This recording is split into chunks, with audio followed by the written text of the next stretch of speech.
Amen. Prenez place. Prenez place. Gloire à Dieu. On vous salue tous. Bienvenue. Merci bien d'être là. Que le Seigneur puisse aujourd'hui encore faire du bien à chacun d'entre vous. Et nous sommes là pour bien manger. Bien manger la parole. En général, lorsqu'on monte à table, lorsqu'on vient du dehors, ou qu'on se retrouve à une table, c'est que on a faim. Et une fois que l'on va manger, au fur et à mesure que l'on va manger, on va se sentir de mieux en mieux. De mieux en mieux. De mieux en mieux. Et à la fin, le problème du ventre sera résolu. Le corps aura réceptionné les vitamines qu'il fallait. Et on sort de table, mais content parce que c'est un souci en moins dans la journée ou bien en début de soirée. Et la parole de Dieu, elle est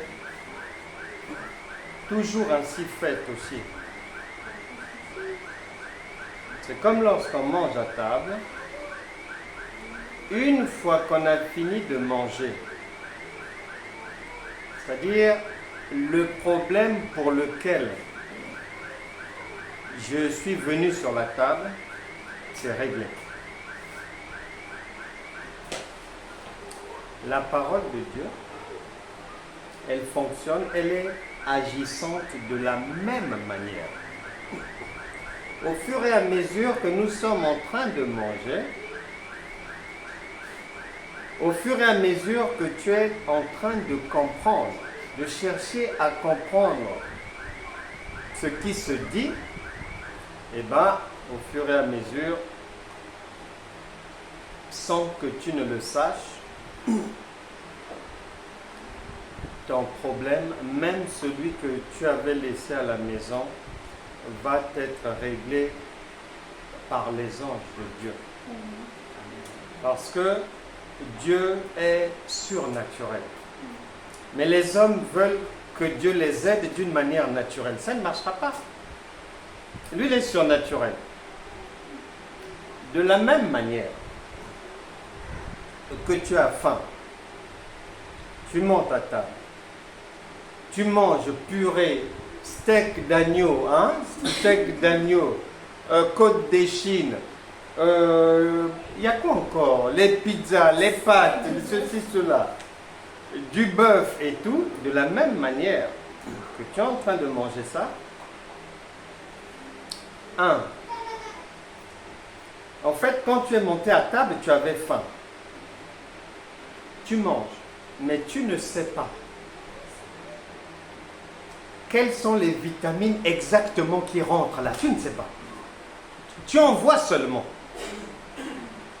Tu ne sais pas s'il y a assez de calcium, si c'est le potassium, si c'est quoi, si c'est le fer, si c'est la vitamine H, B, E, Z, si c'est... Tu ne sais pas, tu en vois seulement. Et à la fin, tu te rends compte que j'ai plus faim. Et la parole de Dieu, mais c'est pareil. Et Dieu nous aime tellement qu'il nous aide énormément. Mais l'homme n'y prête point attention, puisque l'homme a fabriqué sa petite république chrétienne avec ses habitudes.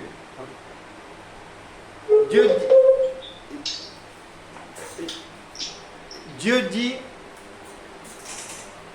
de la même manière que l'enfant se forme dans le ventre de la femme enceinte, Eh bien, c'est de la même manière que le doigt de Dieu travaille, tu ne peux pas savoir comment. Tu ne peux pas savoir qu'est-ce qui se passe. De la même manière. Donc, lorsque nous mangeons la parole de Dieu,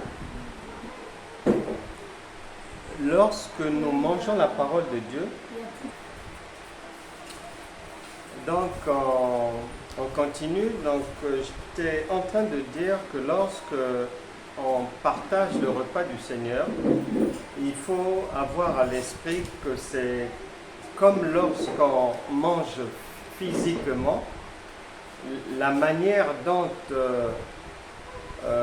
les choses vont se passer, comment je vais guérir, comment telle et telle chose va quitter mon corps et tout. Il ne faut pas l'attendre d'une manière humaine, charnelle, non.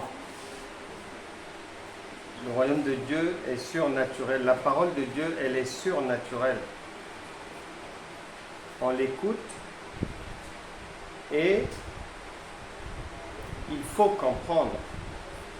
C'est la compréhension qui va faire que les anges de Dieu se mettent en mouvement pour toi. C'est sur la base de la compréhension. Ça, c'est la première chose. La deuxième, il faut toujours savoir que dans une maison, il n'y a pas une maman ou un papa qui va, par exemple, accompagner l'enfant tous les jours à l'école. Fait des choses là-bas,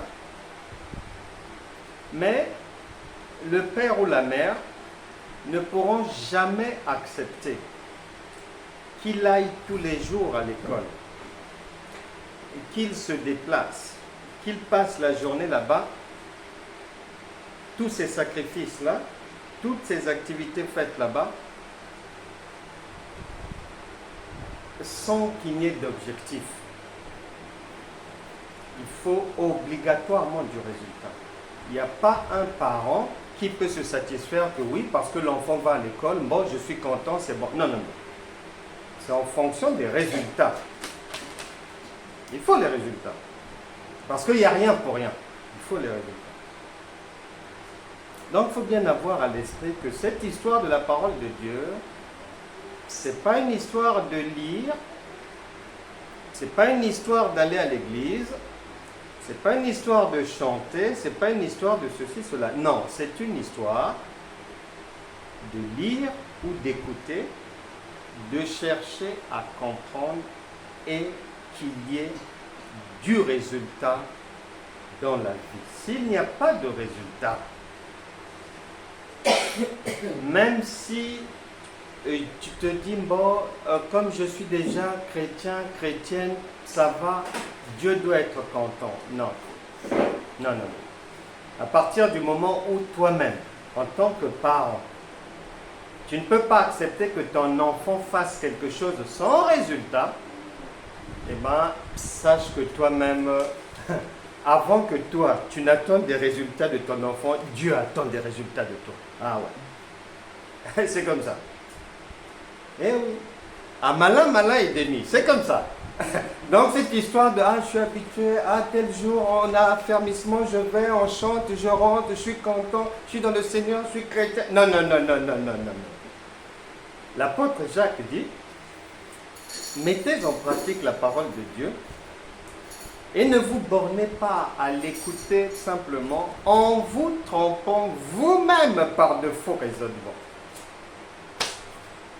Si Dieu le dit, c'est qu'il voit ça matin, midi, soir.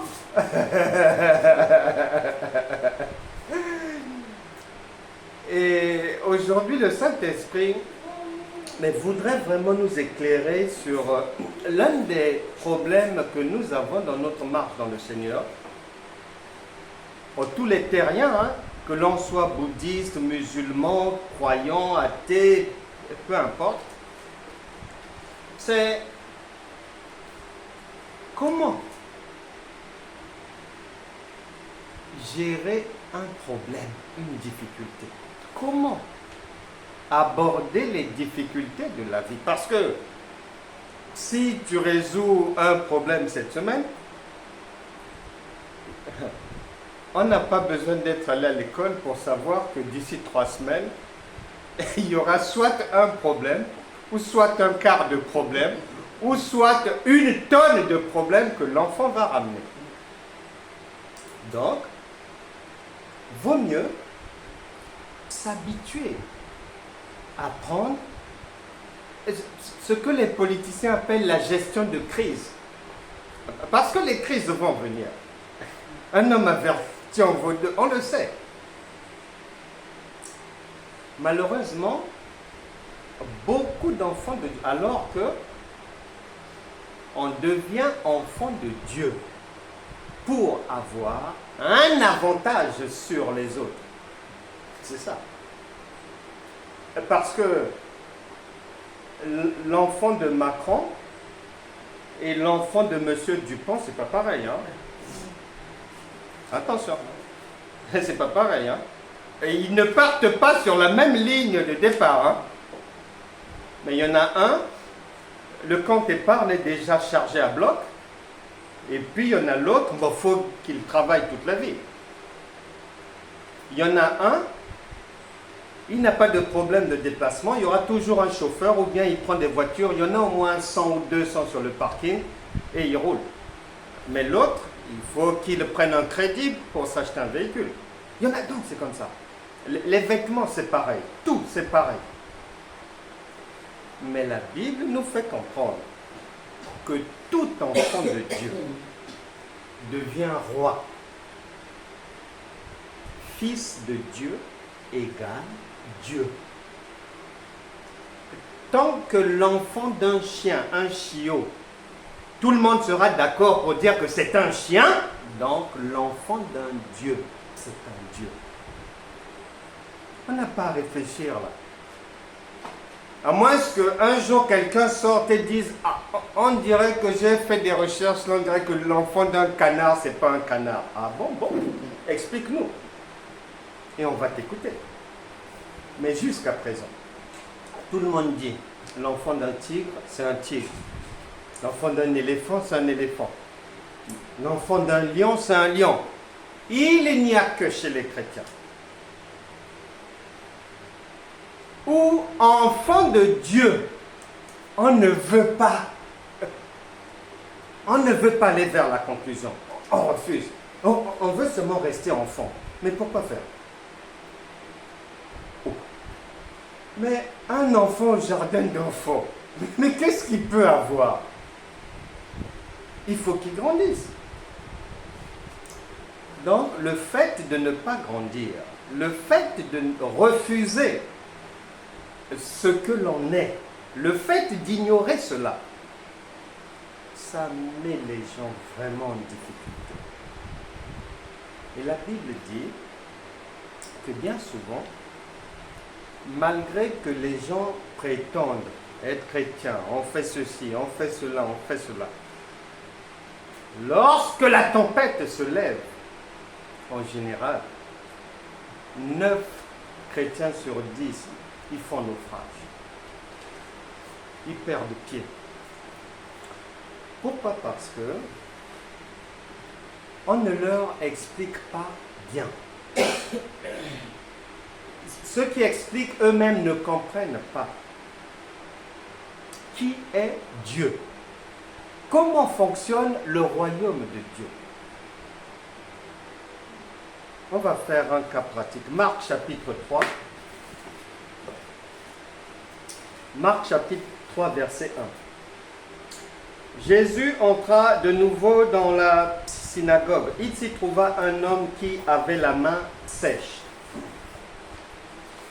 Quand tu lis ça, c'est-à-dire ton cerveau ne doit jamais oublier les principes de Dieu. que Dieu ne te parle pas de quelqu'un que tu ne connais pas. Il sait que tu ne connais pas la personne. Donc, il ne peut pas te parler de cette personne que tu ne connais pas. 1. 2. Ce n'est pas de l'histoire. Ça se passe là. 3. Ça ne se passe pas dans la vie d'une autre personne. C'est dans ta propre vie. Parce que Dieu sait que chacun de nous, si on gratte un peu, on trouvera une main sèche. Et il y a plusieurs genres de mains sèches. D'autres, ça peut être la maladie. D'autres, c'est l'enfant qui est à l'hôpital. D'autres, c'est au travail, ça ne marche pas bien. D'autres, c'est telle difficulté, tel genre de difficulté. Il y a tellement de problèmes. Donc, il faut bien avoir à l'esprit que ça, c'est un miroir. Donc, si je regarde, il n'y a que mon visage qui peut ressortir de là. Il n'y a pas le visage d'une autre personne. Il n'y a que moi. C'est mon miroir. On me parle de moi. Le miroir ne te parlera jamais d'une autre personne. C'est pas vrai. Et ça, c'est le miroir par excellence. Parce que des fois, tu as mis les gommages, ceci, cela. Ça cache peut-être un bouton ou 2 boutons dans la vie de tous les jours. Mais ce miroir-là va faire mettre le bouton. S'enlève le gommage. Ici, il n'y a pas de rouge à lèvres. Hein? Il y a les mèches, les ceci, les cela, les coiffures comme ça. Non. Ici, il n'y a pas ça. C'est sec. On te présente ça comme ça. Est-ce que tu vois bien? Et il nous est dit que ils observaient Jésus pour voir s'il le guérirait le jour du sabbat. C'était afin de pouvoir l'accuser. Et Jésus dit à l'homme qui avait la main sèche, lève-toi, là, au milieu. Puis il leur dit, est-il permis, le jour du sabbat, de faire du bien ou de faire du mal, virgule, de sauver une personne ou de la tuer? Mais ils gardèrent le silence. Alors, promenant ses regards sur eux avec indignation et en même temps affligé de l'endurcissement de leur cœur, il dit à l'homme, 2 points, étends ta main. Il l'étendit et sa main fut guérie. Il l'étendit et sa main fut guérie. Souvent, comme dans ces temps de la fin, plusieurs ont traficoté l'évangile. Et ce qui fait que les gens se sentent habitués à des choses compliquées et au fait que pour que j'obtienne le secours de Dieu, il faut que je souffre. Ici, le Seigneur parle à chacun et nous montre comment se passe le secours de Dieu. Comment est-ce qu'une main sèche, une maladie, un surendettement, un problème marital, problème des enfants, la drogue, la cigarette, comment est-ce qu'on en sort lorsque on fait appel à Dieu? Tu liras tranquillement le texte après, tu te rendras compte, comme il n'y a rien de nouveau sous le soleil. Quand Jésus veut, puisqu'il arrive, là tu as un résumé, il est arrivé, il a vu, il voit bien que quelqu'un est malade, en difficulté, il veut aider la personne, il veut t'aider, et il y a une opposition. On lui dit, au jour de repos aujourd'hui, c'est le sabbat. On ne travaille pas. Et celui qui est malade, il reste malade. Celui qui ne dort pas la nuit, qui continue à ne pas dormir la nuit. L'essentiel, il est déjà enfant de Dieu. Son âme est sauvée, c'est bon. Et le reste des problèmes, c'est pas grave. Il n'a qu'à vivre avec et attendre l'enlèvement. Non. Tant que toi-même, tu ne laisseras pas ton enfant dans des difficultés, le Seigneur ne te demandera jamais d'attendre l'enlèvement dans tes problèmes. Non. Et il y a une première opposition, puisque les gens ont des coutumes, ont des traditions. Ici, on appelle ça sabbat. Mais dans notre vie, c'est-à-dire que tout ce que tu voudras faire, que les gens ne font pas traditionnellement, ils vont avoir du mal avec ça. C'est ce que Jésus rencontre. Il est quelque part, il trouve des gens en difficulté, mais pour lui, c'est apporter de secours, puisque Dieu c'est un hôpital. Donc il faut soigner. Et les gens lui disent non, non, non. Dans nos coutumes, dans nos traditions, le sabbat, personne ne travaille, les gens restent dans leurs difficultés. C'est ce que nous vivons. J'ai une amie, elle est morte il y a 3 mois, 3-4 mois. Je ne savais même pas. Et c'est à sa mort qu'un ami va me dire que non. Tu sais pourquoi elle est morte? Je dis non. Et l'ami me dira non, elle était témoin de Jéhovah. Et chez eux, on ne fait pas de transfusion sanguine. Elle était malade à l'hôpital. Les médecins ont dit on transfuse, elle a refusé, on transfuse, elle a refusé, ils ont tout fait. Elle a préféré mourir. Ce sont des traditions des hommes, des coutumes, des habitudes qui mènent à la mort. Tu arrives dans l'église A, tu sors de A, tu rentres chez B, tu sors de chez B, tu rentres à C. Tu arrives à D, église E, tu rentres à la maison, tu prends ton papier, tu écris ce que tu as constaté. Tu remarqueras que ça commence toujours par une personne qui prendra le micro pour faire l'adoration. Ce qu'on appelle l'adoration. Blablabla, blablabla. Après, les témoignages.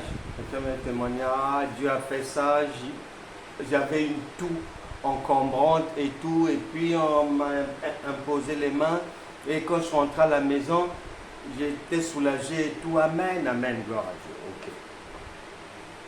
Après, il y a les annonces. Après, les chantres entrent et les chantres vont chanter pendant au moins 45 minutes dans la joie et la bonne humeur. Quand les chantres vont finir, l'homme ou la femme de Dieu prend le micro. Après son speech, obligatoirement, il faut prier. C'est la prière.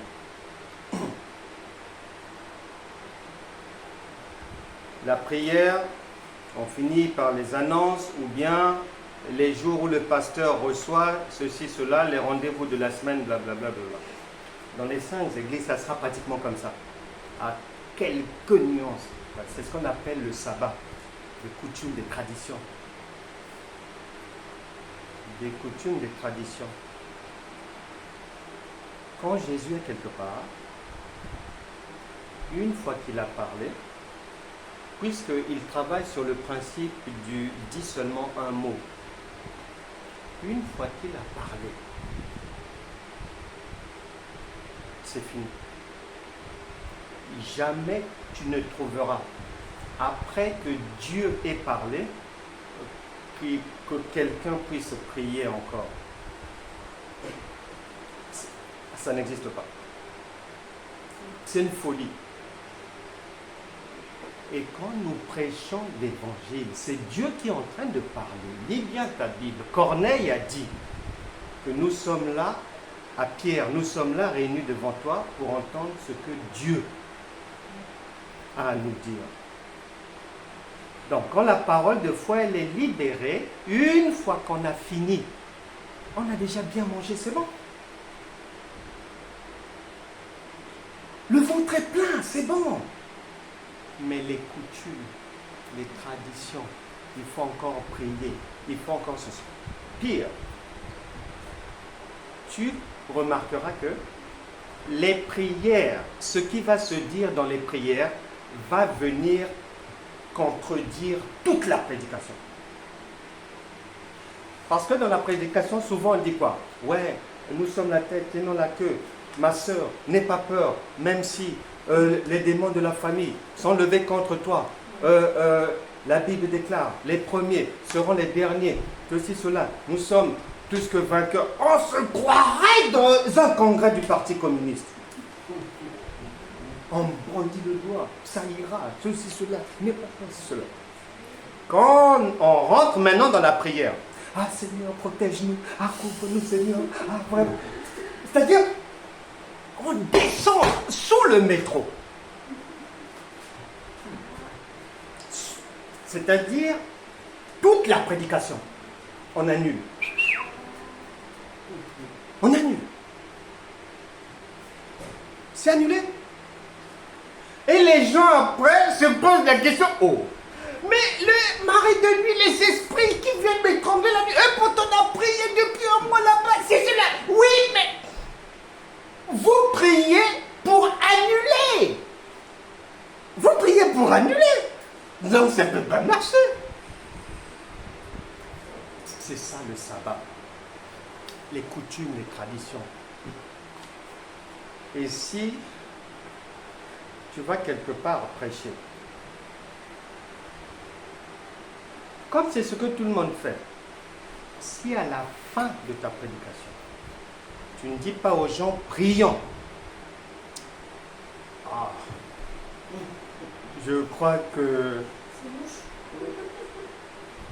il y a des gens qui vont avoir la fièvre sur le champ. Hein. Ah ouais. Parce que la personne va se dire, oh, mais on n'a pas prié. Mais avec quoi on a scellé la parole? On n'a pas prié. Je suis en danger. Ce sont les coutumes et les traditions. Jésus n'a pas fait ça. Les apôtres n'ont pas fait ça parce que une fois que Dieu a dit, ma soeur, c'est bon, c'est fini. Il n'y a plus rien à rajouter dessus, c'est bon. C'est comme si ton chef au boulot te dit, c'est bon. Ce problème est fini, ce dossier est fini, ou bien, bon, cette histoire, mais c'est réglé, on n'en reparle plus. Et qu'il te voit. Tu quittes son bureau. Il t'entend dans les couloirs en train de parler encore de ça. Mais imagine-toi, est-ce qu'il peut être content? Il t'a déjà parlé. Lui, c'est le chef, c'est lui le chef. Il t'a parlé. Une fois que le chef, il parle, c'est fini. La boucle est bouclée. Mais les gens du sabbat d'aujourd'hui, là, ne veulent pas boucler la boucle. Quand ils finissent les prières, là, il y a un programme dans la semaine de prière 1 heure pour intercéder pour ceci, pour intercéder pour la commune, pour intercéder pour les malades, pour... Mais en général, les prédications disent que nous sommes heureux. Mais quand les gens vont maintenant venir prier, ils prennent une posture de rat d'église, très bas, qu'il faut venir sauver, des gens qu'il faut venir délivrer. Il faut que Dieu leur envoie une soucoupe volante pour venir les secourir. Non. Le Seigneur Jésus n'a pas marché dans les coutumes et les traditions. L'Esprit de Dieu ne marche pas dans ça. Ne marche pas dans ça. Et tu verras que la volonté de Dieu, elle ne change jamais. C'est-à-dire, quand la Bible dit, regarde la nature, elle va t'enseigner. Les gens ne comprennent pas. Mais quand la parole écrite dit, regarde la nature, c'est parce que la nature a été créée avant ce papier-là et les écrits. C'est arrivé avant. Donc c'est une école plus grande que ça encore. C'est arrivé avant. Donc regarde bien. Et dans la nature, tu constates quoi? Combien même des brigands, ils vont braquer un magasin ou bien quoi? Il y a des coups de feu. Il y a des blessés. Je te le jure. Même si l'armée, les gendarmes ou quoi mettent la main sur les brigands, si l'un d'eux est blessé, la première direction, ce n'est pas la prison, c'est l'hôpital. Hein. C'est sortir d'abord l'homme de la difficulté. C'est un principe de Dieu. Donc, quand déjà il y a un problème qui arrive, ne te pose pas la question, ah, est-ce que Dieu, tu vois mon problème? Ah, est-ce que tu m'as déjà aidé l'année dernière? Ah Seigneur, pardon, j'ai mal fait. Est-ce que cette fois-ci, tu vas encore m'aider? Même 1 milliard de fois, il t'aidera toujours. Il ne change pas. Même les humains le font. Même si un malfaiteur a abattu quelqu'un, s'il est blessé, c'est d'abord l'ambulance qui l'emmène à l'hôpital, ce n'est pas la prison. Parce que Dieu est amour. Et l'amour précède tout. L'amour précède tout. Donc lorsque la difficulté arrive, tu vois bien, malgré les obstacles, on dit à Jésus non. Ce n'est pas le jour pour travailler, c'est le sabbat et tout. Jésus dit non, je vais travailler. Ça prouve à suffisance que la volonté de Dieu, peu importe le problème dans lequel tu vas te retrouver, que ça soit à minuit, que ça soit à 3 heures du matin, que ça soit, ne perds pas ton temps à prier pour demander à Dieu, ah, est-ce que tu vois mon problème? Bon, Seigneur, je ne sais pas, peut-être que tu dormais. Il est 2 heures du matin, on vient de m'appeler. Ne perds pas ton temps. Il est déjà là. Pour te sortir de la difficulté. Obligatoirement.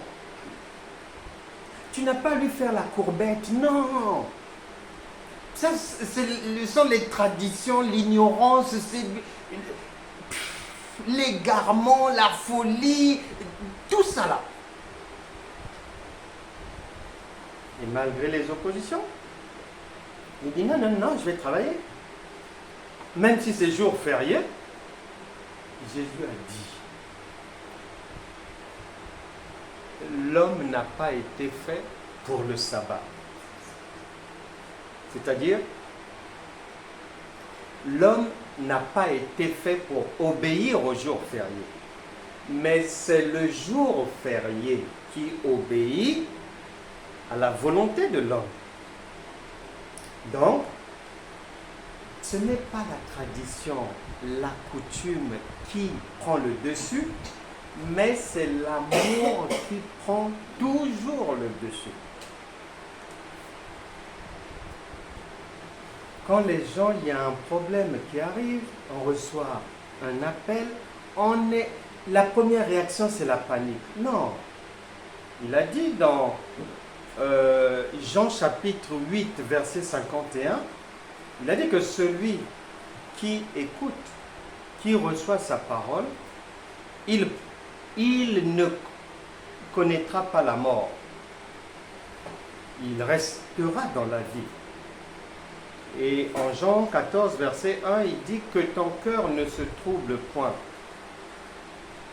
Mais quand il dit ça, c'est parce qu'il sait qu'il peut y avoir une difficulté. Donc, premier réflexe, d'abord, que le cœur ne se trouble.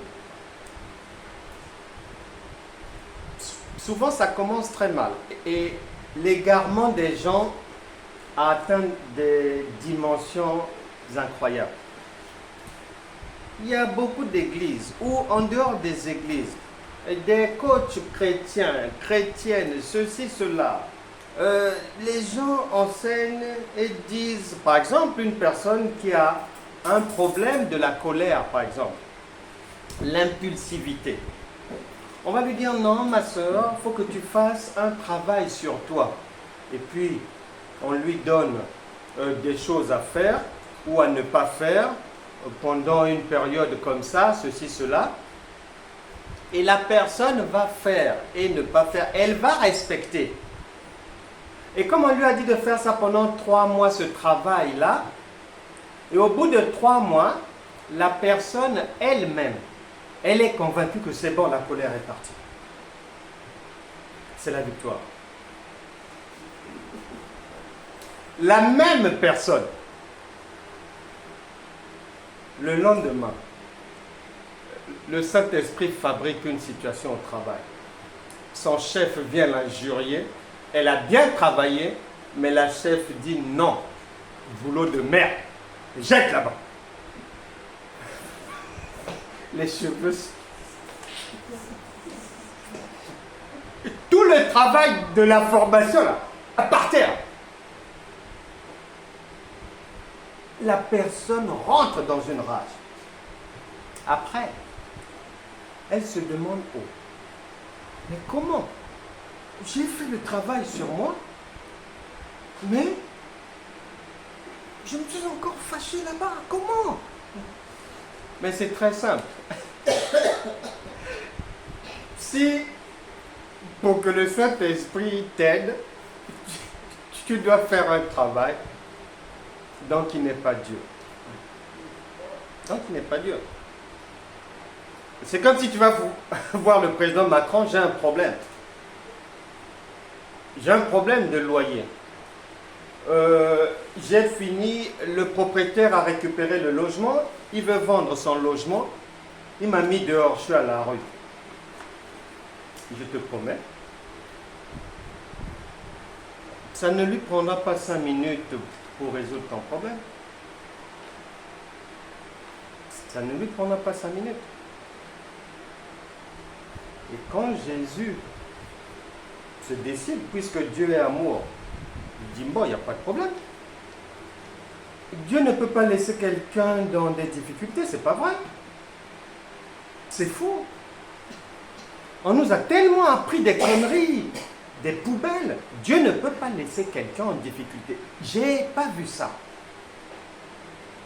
J'ai lu dans la Bible que Jésus arrivait quelque part où les Juifs ont refusé qu'il fasse quelque chose.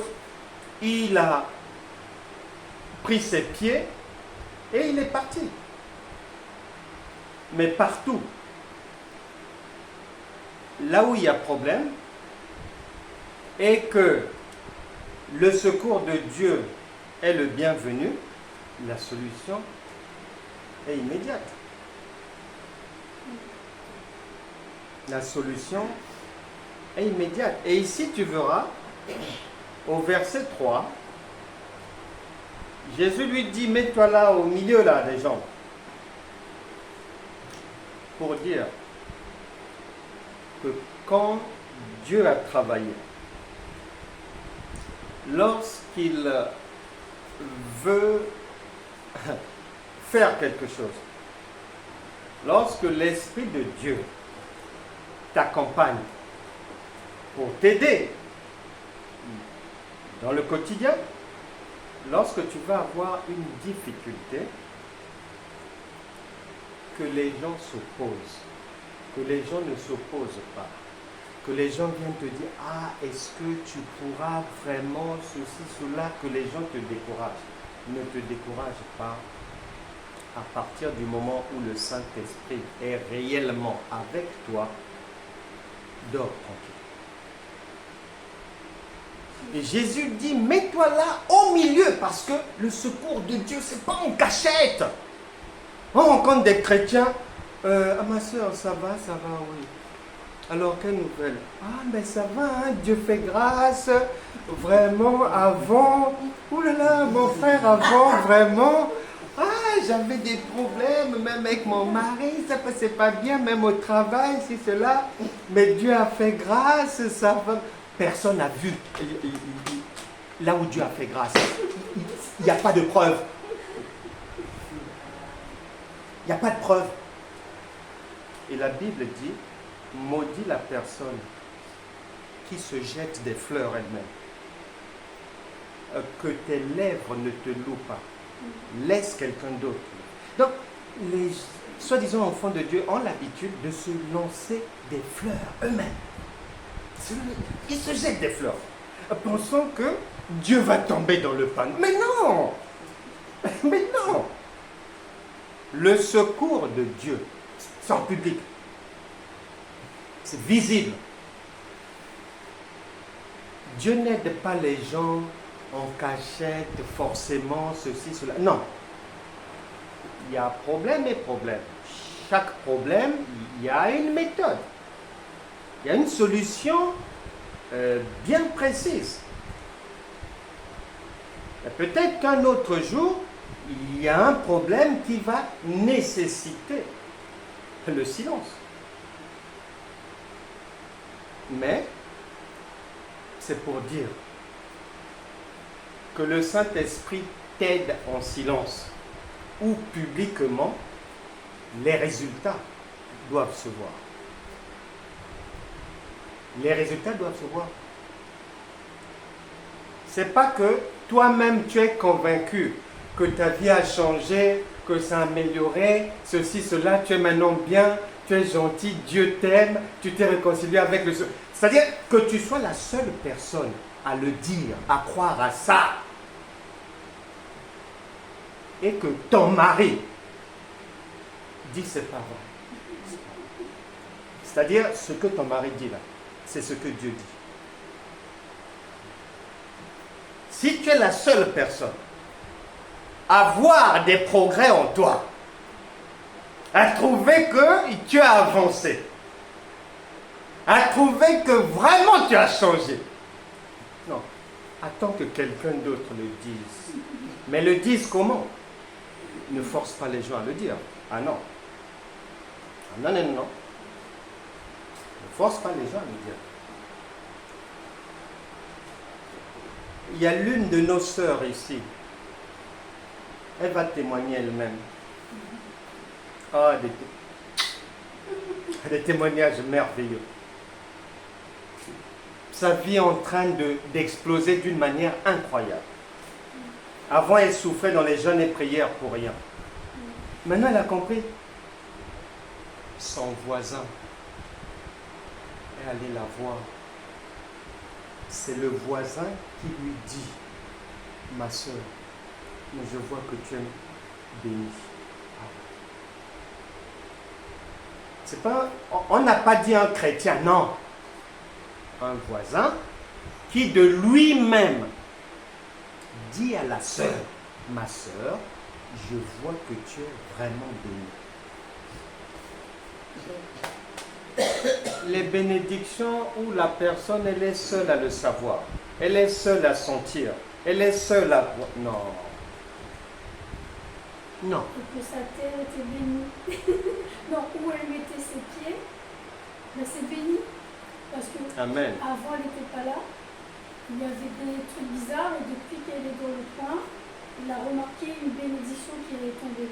C'est comme ça. C'est comme ça. C'est ce que la parole dit. De toute manière, Jésus a dit, n'importe qui peut dire qu'il est enfant de Dieu, n'importe qui.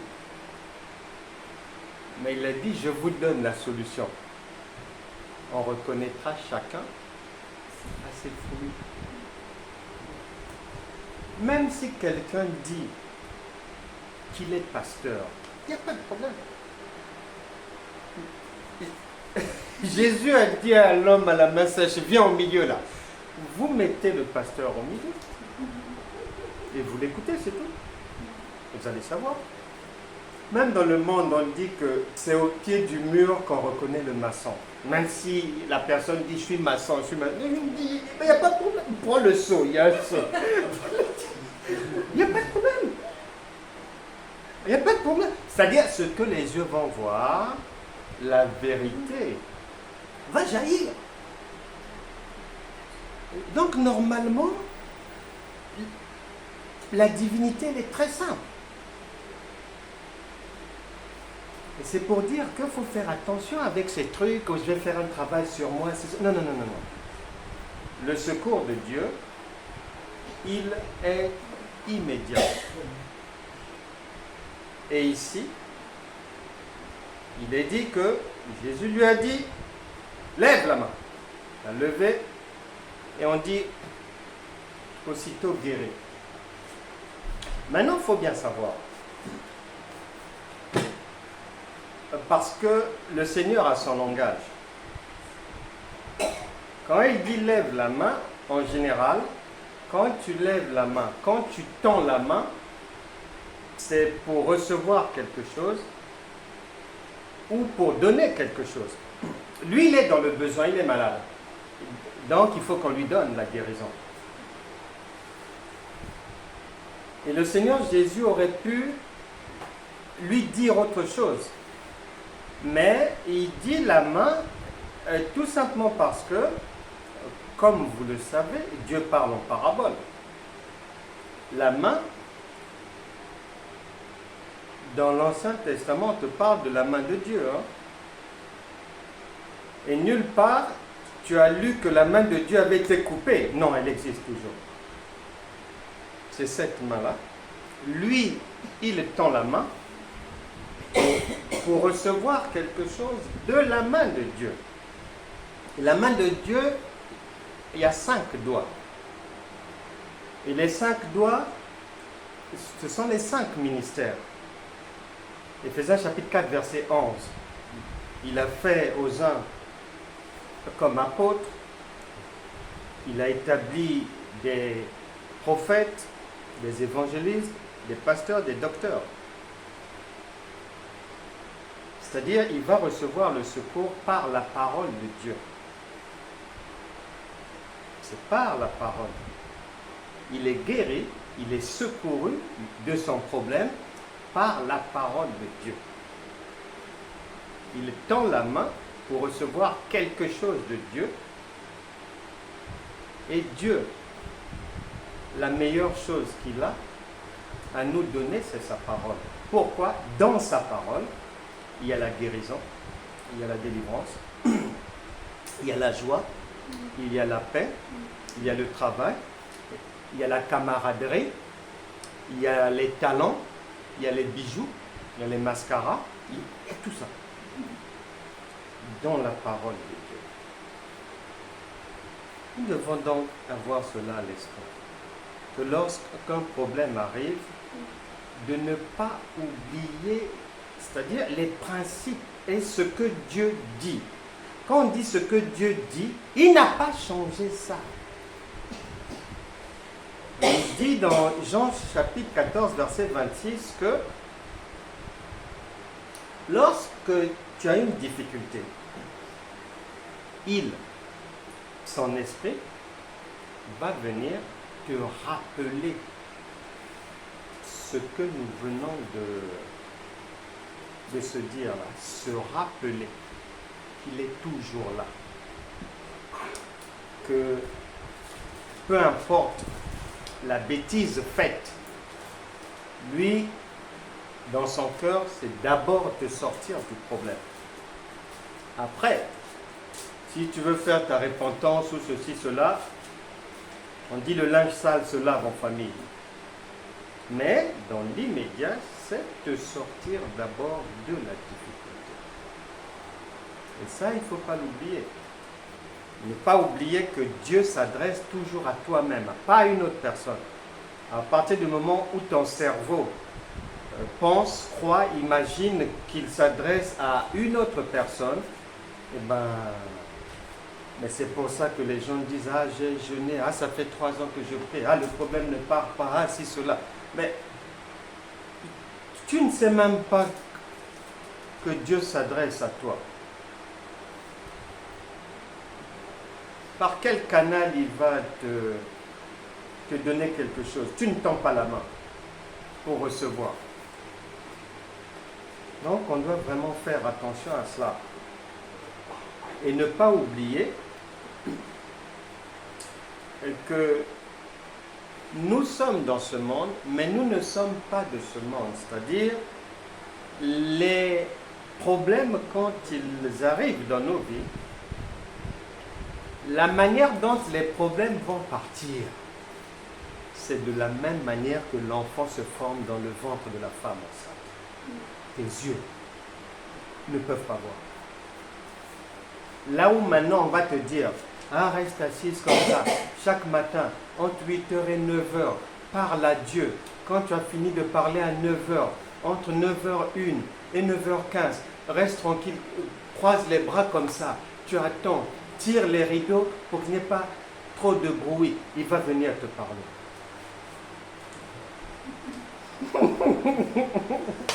Tu attendras longtemps. C'est l'autre qui viendra te proposer des idées. Ah, mais le second dehors. Ah non, c'est quoi? Lui aussi, ah, il a trop, il a exagéré. Mets-le dehors. Va au tribunal, divorcement. C'est ce que tu entendras. Des propositions qui n'ont rien à voir avec Dieu. Et beaucoup d'enfants de Dieu. Prier de 8h à 9h après, il faut rester calme, dans le silence, entre 8h05 et 8h22, il va parler, il ne viendra pas. Tu as déjà vu un enfant commander sa maman? Vraiment. Et que l'enfant dise à la maman que non, moi, je suis dispo seulement entre 9h52 et 9h58, donc si tu veux me parler, c'est dans cet intervalle. Oh, depuis quand? Mais c'est ce que les gens font. Les gens le font. Donc, on ne doit pas oublier que nous sommes dans ce monde, mais que nous ne sommes pas de ce monde. Même si ce sont des difficultés liées à l'adversité, que ce soit la nuit ou la journée, la foi te permet de t'habituer à retenir ce que le Père te dit. C'est là où ça se joue. Un enfant qui ne retient pas ce que maman lui dit, c'est très dangereux. Il ne retient pas quand papa lui parle, c'est dangereux. Une personne qui ne retient pas les conseils, la personne oublie, ça rentre là, ça sort là, c'est très dangereux. Parce que lorsque le problème va arriver, la Bible déclare, Jean chapitre 8, verset 32, vous connaîtrez la vérité. C'est-à-dire que vous connaîtrez votre Père. Vous connaîtrez votre identité en Christ. Maintenant, cette connaissance-là, on dit, la connaissance que tu auras, le degré de cette connaissance, c'est ça qui va te permettre de réussir ou d'échouer dans la vie. Donc, si ta connaissance est bas de gamme, mais c'est une vie bas de gamme. Si ta connaissance est un pied là, ça sera une vie écartelée par des problèmes. Problème à droite, problème à gauche, problème derrière, problème sur la tête, fatigué, épuisé. Et oui. C'est-à-dire, plus ta connaissance va s'approcher, plus tu vas te souvenir de ce que maman a l'habitude de te dire, de ce que papa a l'habitude de te dire, et mieux ça sera pour toi. Parce que quand la difficulté arrive, normalement, quand l'enfant rentre en pleurant, court vers maman ou papa, la première parole du père ou de la mère, c'est toujours une parole de réconfort. Toujours. Toujours une parole de réconfort. Et en général, quand le problème va arriver, le Saint-Esprit va te rappeler une parole sur laquelle tu vas t'appuyer. C'est-à-dire, c'est cette parole qui va te convaincre que ton problème est réglé. Même si tes yeux ne voient pas, parce que c'est surnaturel, ton problème est réglé. Jésus a dit dans Jean chapitre 10, verset 27, que mes brebis, personne ne peut les prendre de ma main. Personne ne peut les prendre de ma main. Bon, une fois, même si on vient me dire, ah frère, tu sais, on rentre en décembre, les sorciers sont debout, mais les satanistes, on les a vus passer là-bas avec des casseroles sur la tête. On apprend qu'il y a d'autres qui préparent le bois là-bas. Maintenant, ces jours-ci, ils cherchent maintenant de la viande fraîche. Donc, il faut qu'on rentre en jeûne et prière, voire même 50 jours pour qu'on soit en sécurité. Quand la personne va me dire ça, il suffit que je me souvienne que mon père m'a déjà dit, en Jean chapitre 10, verset 27, que tu es dans ma main et personne ne peut te ravir de ma main. C'est fini. Je vais dire, frère, en fait, je viens de tomber malade et mon médecin m'a dit qu'il faut que j'arrête les jeûnes, il faut que je mange. Je manque de vitamines. Je ne peux pas vous accompagner dans cette bénédiction.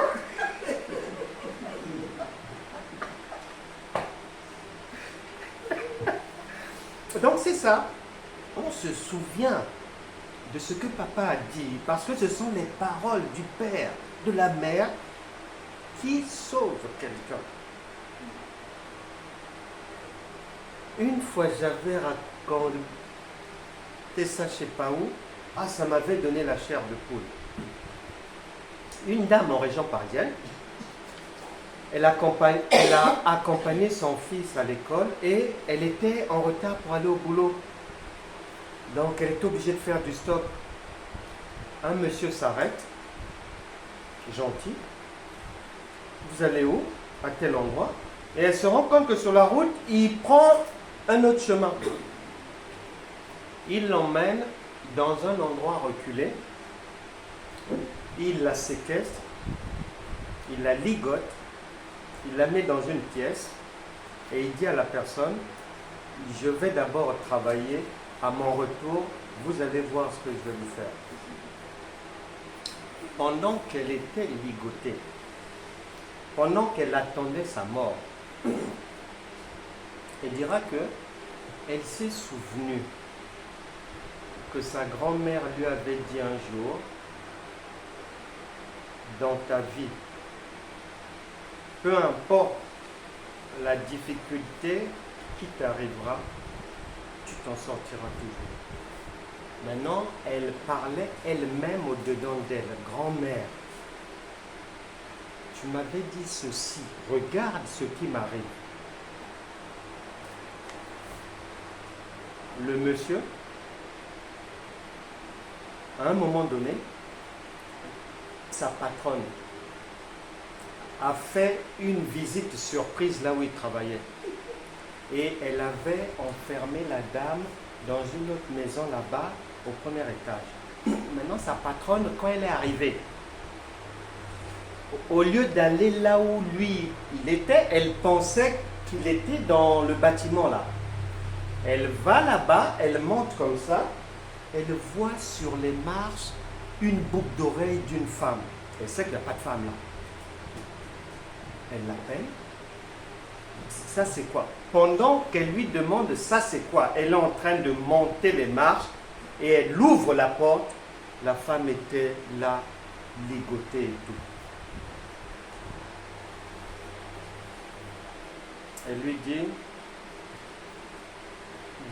vous la ramenez chez elle et vous allez directement à la gendarmerie, j'appelle les gendarmes. Maintenant, le chef de la gendarmerie dira que ce fut un miracle. Parce que même lui, il n'a jamais compris. Parce que le monsieur faisait au moins 1m90, une masse. C'était un criminel qui avait déjà tué au moins 7 personnes. Et d'autres personnes tuées avec les mains seulement. Donc, le colonel de la gendarmerie s'est dit, mais il a 2 femmes maigrichonnes. Mais comment ça se fait que, puisque c'est un criminel, il est habitué à tuer, donc pour lui, les 2, c'est un logement éloigné. Il pouvait les prendre seulement une, la main droite, l'autre gauche, et puis il finit. Donc, ils n'ont jamais compris comment il avait fait du haut de son 1m90 massif pour obéir à sa chef à ce moment-là. Et la femme saine et sauve. Donc il faut faire attention avec ce que le Père dit. La vie, c'est une école. Elle s'est souvenue de ce qu'un être humain lui avait dit. Et cette parole l'a sauvée. Plusieurs années après. Bon. Ici, maintenant, c'est le pain de vie. On ne veut pas s'en souvenir. On va sortir des situations comment? C'est ça. Il faut se souvenir. Quand le verset vient dans la difficulté, c'est comme quand Jésus dit au centenier romain, allons-y, je vais guérir ton serviteur. Donc c'est le salut, c'est le secours. Nous ne devons pas oublier cela. Et enfin, l'une des choses qui va le plus nous aider à voir le problème se résoudre, c'est de se souvenir que enfant de Dieu veut dire Dieu. Un Dieu ne peut pas avoir de problème. Un Dieu, s'il y a une difficulté, il se sort toujours lui-même de la difficulté. Ça, c'est l'identité d'un Dieu.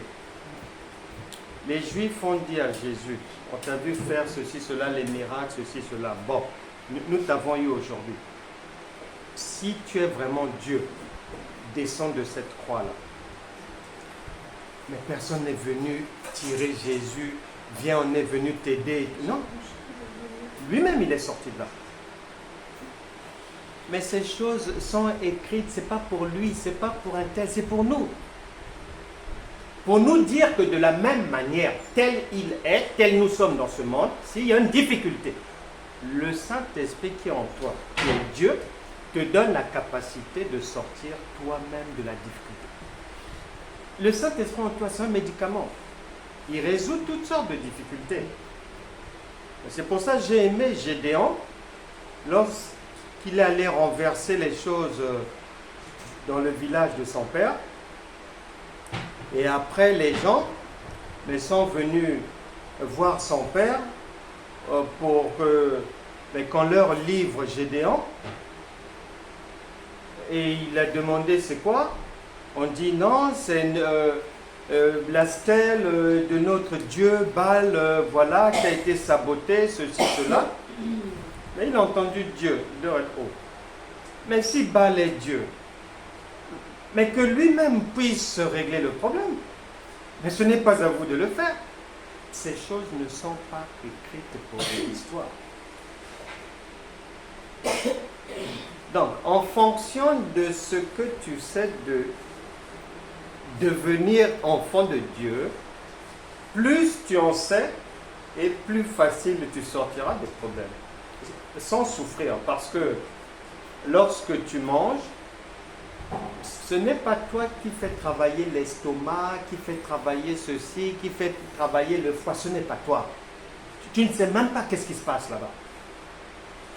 La parole de Dieu, c'est pareil. Donc, il faut bien se souvenir de ces choses. On va s'arrêter là. Il faut se souvenir des aspects qu'on a vus ensemble parce que les difficultés, elles viennent, les difficultés viendront. Les difficultés ne viennent pas pour nous finir, non. Nous avons reçu la capacité de pouvoir les gérer et de sortir des problèmes à chacun. De toujours se souvenir de ce que le Père lui a dit et de ce que le Père lui a donné. Parce que dans notre héritage, il y a la guérison, il y a la délivrance, il y a le bien-être, il y a la joie, la paix, etc., etc. Et un héritage, c'est quelque chose que pour en prendre possession, pour en jouir, un héritier ne souffre pas. Donc ça, il faut bien avoir cela à l'esprit, parce que les gens marchent dans des contradictions et ils demeurent dans les problèmes. Nous, la Bible déclare, marchons comme les enfants de la lumière. Et la lumière que nous avons nous permet donc de comprendre que nous n'avons pas à pleurer, nous n'avons pas à s'agiter en cas de difficulté. La divinité en chacun, elle est là pour sortir chacun des problèmes. Que le Saint-Esprit continue à nous éclairer, à nous faire du bien. Que tout ce que tu attends sur ton cœur jusqu'à présent, Jésus a dit qu'il te soit fait selon ta foi, c'est-à-dire ce que tu as compris de ce que Dieu est et de ce qu'il t'a donné pour sortir des difficultés. Mais il a encore dit, va et ne pêche plus. Et il explique, parce que un Dieu ne pêche pas. Quiconque est né de Dieu, donc est Dieu, ne pêche pas. Que la puissance du Saint-Esprit continue à nettoyer les vies, faire tomber les jougs des faux raisonnements, les jougs du découragement, les jougs des mauvaises pensées, les jougs des idées noires, que toutes ces choses ténébreuses disparaissent des vies de tout un chacun et que la joie soit parfaite dans les vies de chacun et dans vos maisons. Amen. Amen.